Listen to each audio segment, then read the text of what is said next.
more trouble for Pakistan's embattled de facto military ruler General Asim Munir as lawmakers in Washington continue to pressure administration officials. Prominent Republican Congressman Joe Wilson, a member of the House Armed Services Committee, announced on Wednesday that he has nearly finished drafting the Pakistan Democracy Act bill, which mandates a 30-day determination of sanctions on Pakistan's Chief of Army Staff, Asim Munir. In a post on X, Wilson shared images of the draft stating that it is the U.S. policy to restore democracy in Pakistan. The congressman said, quote, "Grateful to be nearly finished drafting the Pakistan Democracy Act," end quote.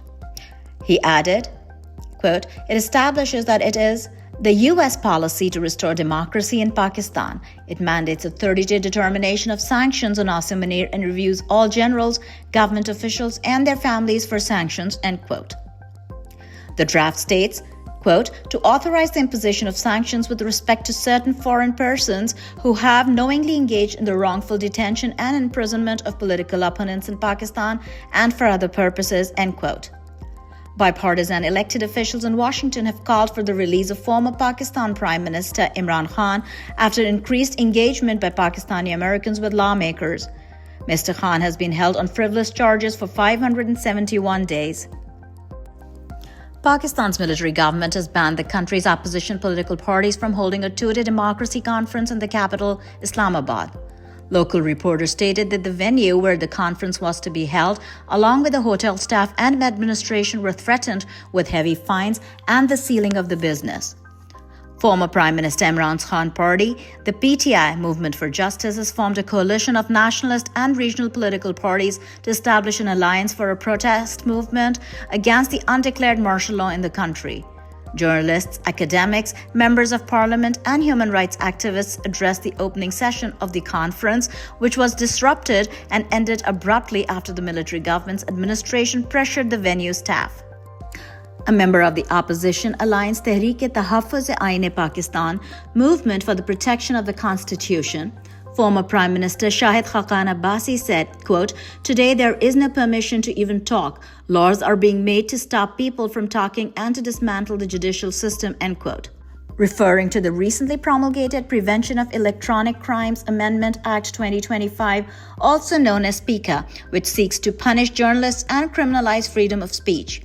Organizers have said they are determined to continue with the second day of the conference despite threats by the country's powerful military intelligence agencies. Journalists continue to pay the price in Pakistan for their independent views.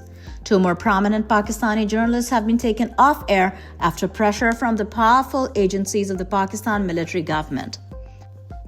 Habib Akram, a political scientist and expert on electoral surveys, was stopped from conducting his nightly show on broadcast cable.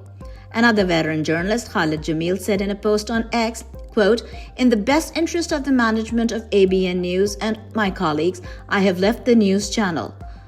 Now you can watch my news and views on my YouTube channel," end quote.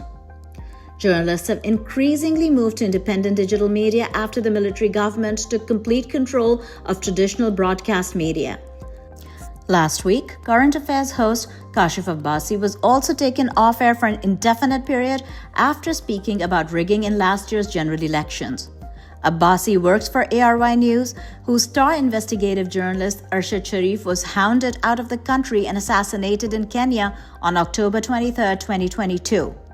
In 2024, Pakistan's press freedom ranking declined, with Reporters Without Borders placing the country at 152nd out of 180 nations. Israel has launched a massive aerial assault on Syria's capital of Damascus, as well as other cities in the south of the country. You might have heard Syria is being bombed again, and this time it's not its own government.